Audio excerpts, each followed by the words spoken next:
સુરતના આઝાદનગર વિસ્તારમાં વરસાદી પાણી ભરાતા ખટોદરા પોલીસ તાત્કાલિક એક્શનમાં આવી હતી. પોલીસે અસરગ્રસ્ત લોકોને સુરક્ષિત રીતે સ્થળાંતર કરાવી સલામત સ્થળે પહોંચાડ્યા હતા.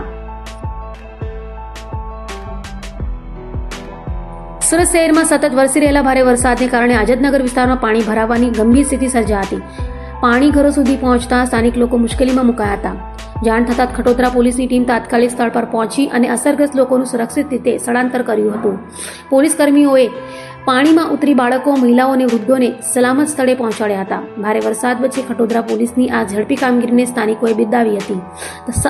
સાથે જ તંત્ર દ્વારા નાગરિકોને સાવચેત રહેવા અને જરૂરિયાત સિવાય બહાર ન નીકળવાની અપીલ કરવામાં આવી છે.